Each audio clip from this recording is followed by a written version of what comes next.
Hello, fantastic fourth grade flora and fauna experts. I want to start today's lesson by telling you about some expository nonfiction reading that I was doing on my own. So I was reading a book about Oregon's flora. Think about, what does that mean? What is Oregon's flora? Yeah, so I was reading about plants in Oregon, and I kept coming across these two words, peat moss, and I had no idea what it meant, but I knew it was important because the words were bold, they were darker than the rest of the text, and it kept coming up over and over again. So readers, what do you think I did? I could have kept on reading and just been like, "Oh, it's okay if I don't know what the word means." But I really wanted to learn about my topic, and the words were bold and they kept coming up, so I knew they were important. So I decided to make sure that I knew what the words meant. And that got me thinking about how expository nonfiction is so helpful to the readers, and they really want to make sure that we can learn about the topics. So there was already a nice, easy way for me inside my book to learn about what peat moss, what that meant. What I did is I looked in the glossary in the back of the book. And what I learned was that peat moss is a type of moss that absorbs a lot of water. So I learned something new that was really important to what I was reading, and all I had to do was use my expository nonfiction book and the tools that were already in it to figure out what the word meant. That's pretty cool, right? So today we are going to be learning about that. We're going to learn what to do when we get to bold words, and what bold words are for. And then we're going to learn how to look those up in the glossary if we're not sure what they mean. So we're going to go ahead and set up our page before we start reading our book. So make sure that you have your reader's notebook and a pen or pencil nearby. You can pause the video if you need to, but we are going to get our page set up. Oh, every time I love flipping through all of these pages where we've done all of this amazing work together and to look back and remember all of the awesome things we've learned about expository nonfiction. Okay, so we're going to set up our new page, and this is going to be about vocabulary in our books. Make sure that you make your title the way that you like to make it stand out with your banner style. You know I like to use thought bubbles, so I'm going to use another one. A thought bubble. And then our book for today, it is about squirrels. So I'm going to write that nice and big next to it. And then remember, what do we do to show it's a book title? We give that an underline. And then we're also going to set up our page a little bit. We are, as I've told you, we're going to be thinking about bold words. So I'm going to write bold, and I'm going to write it in bold. Take a second and think about what bold writing looks like when you see it in a book. How do you know that it's a bold word? That's part of my sketch note, is I'm going to make sure that I'm writing bold, really bold. So bold words. And I'm going to put a box around that because that's something important that we're going to be learning about. And then I'm going to write glossary because those are the two things that the two expository nonfiction text features that we are going to be looking out at today. There we go. So we've got our page all nice and set up. You can pause the video if you still need a second to get your page set up, or if you want to make sure that your bold is written really bold, you can pause the video now and take a second to set that up. I'm going to share my screen with you, and I'm going to show you today's book that we are going to be reading. It is called Squirrels, just like we wrote on our page.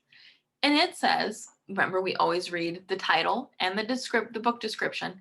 It describes and compares the physical characteristics, habitat, behavior, life cycle, diet, and reproduction of these active little critters. And it is by Julie K. Lundgren. Let's go ahead and get started. While we get started, I want you to look out for bold words so that we can talk about them and add them to our sketchnoting. Climbers and diggers. Go ahead and give me a thumbs up if you see that heading. Climbers and diggers. Remember our heading?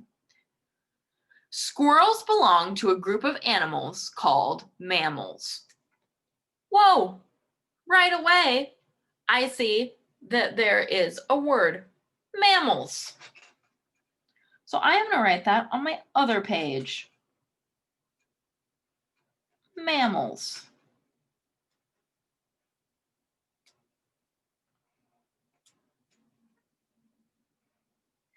Now, there's a couple different things that we can do when we come to one of these bold words. But first, I want you to take a second. I'm going to read the paragraph and I want you to think about what is the job of bold words in this page? Why are there bold words? What is their job? So I'm going to read it again. Squirrels belong to a group of animals called mammals. Go ahead and point to the bold word on the screen. Like other mammals, squirrels have fur and control their own body temperature.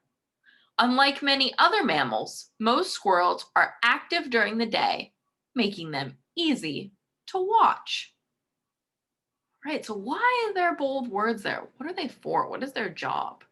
I want you to take a second and add to your sketch note, what is the job of bold words? So I'm going to write it. I like to draw an arrow and then write their job right next to it right here. So go ahead and write what the job of bold words are.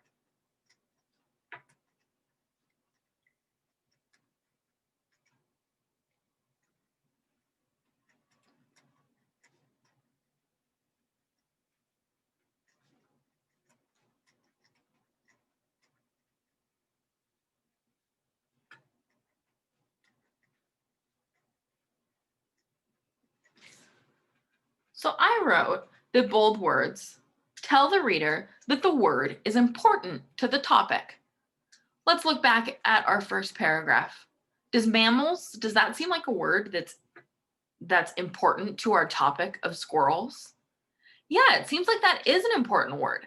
And then if we read the next sentence after it, this is one of the cool strategies we can use whenever we're not sure what a word means. One of my favorite strategies is to read the sentence before or the sentence after, and sometimes it'll tell us what the word means. So let's see if that happens here. Like other mammals, squirrels have fur and control their own body temperature. Does that tell us what the word mammals means? It does. So I like to, in my sketchnoting, underneath the word, I like to draw a little sketch that helps me to remember what the word is.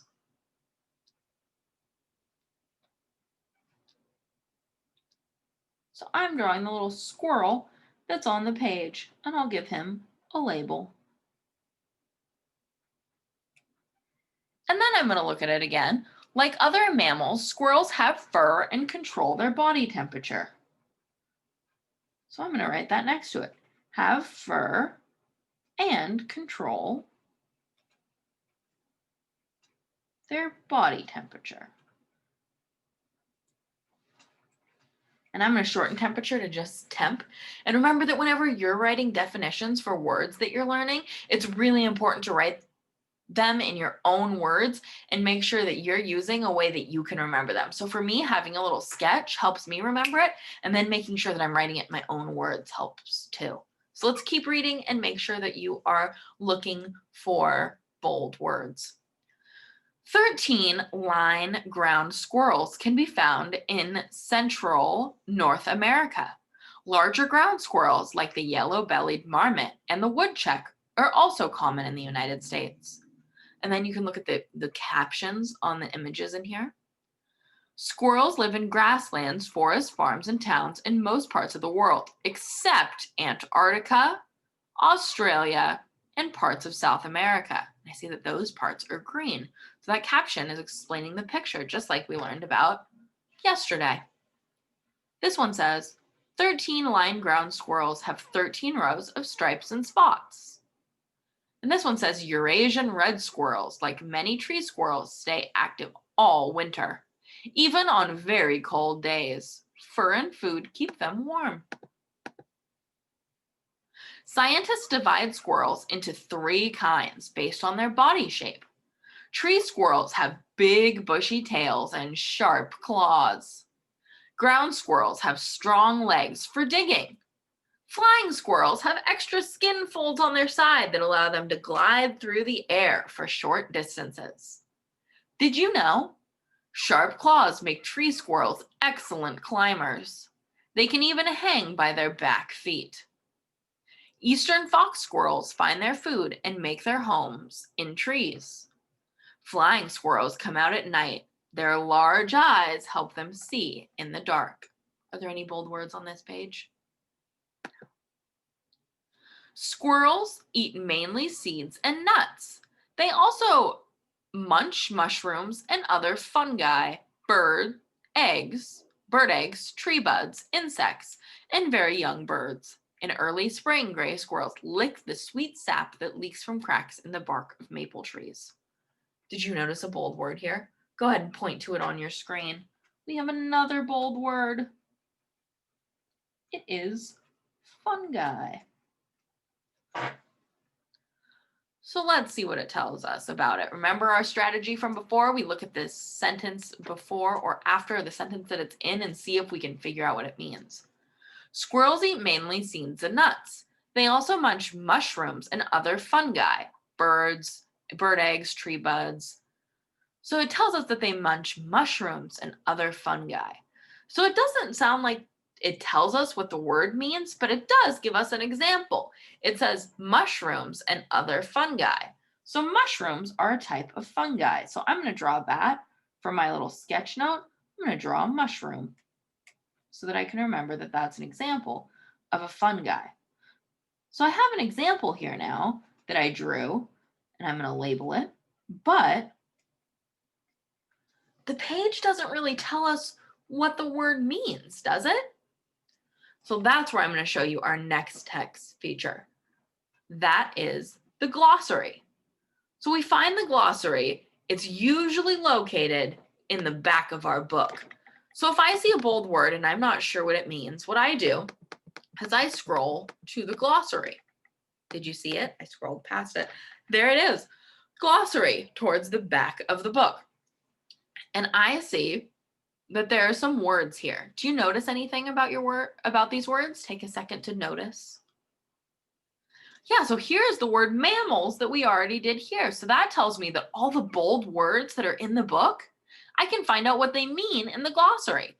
So let's see if you can find fungi. Take a second and find it. There it is. Plant-like living things that do not flower. All right, so now we can write a definition because the glossary tells us what fungi means. So fungi is plants that don't flower.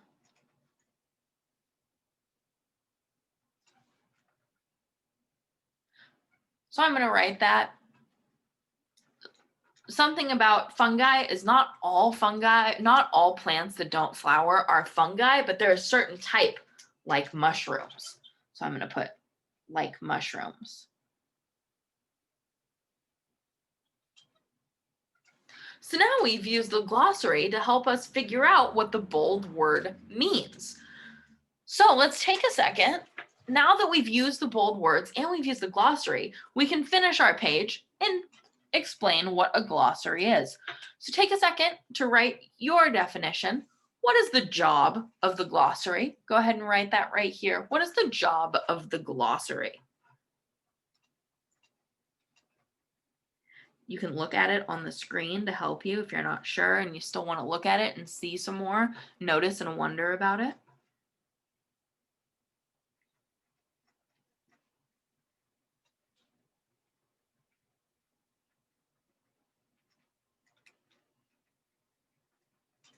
So what I wrote on my page is that the glossary tells the reader what important words mean.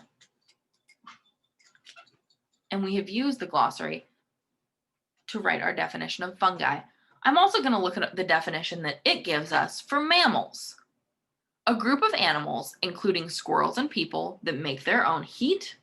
Oh, we wrote that. Control their own temperature. Let's see if we wrote all the things in the glossary. Have fur. Oh, we wrote that. And make milk for their babies. So we could add that on too, because it tells us even more in the glossary than it told us in the book. So sometimes, even though you can figure out what the word means, like we did with mammals, we can still go back and look at the glossary to figure out even more about what it means. Okay, readers. You did an awesome job today figuring out how we can use bold words, what bold words do in the text, how they help us to show us what words are important to our topic. And then we can figure out, using the words around them, what they mean. And if we still aren't sure what they mean, we can use this awesome tool in the back of the book called the glossary. Isn't it so awesome how helpful expository nonfiction authors are? They really want to help us learn about our topic, and I feel like the bold words and the glossary in our squirrel book helped us to really learn more about squirrels. So great job with this, readers. Today, your job, before you turn in your assignment on Seesaw, is to go to a new page, and I want you to find at least 3 words in one of your Oregon flora and fauna books, like we did here. You're going to find at least 3 words in your book and tell us what they mean and create a little sketch note about them. Remember, if you aren't sure what the bold words mean using the words around them, you can always check the handy dandy glossary in the back of the book. So we're going to be looking for you to turn in not this page on Seesaw, but to turn in the page that you make with new words from your Oregon flora and fauna collection. Great job, readers.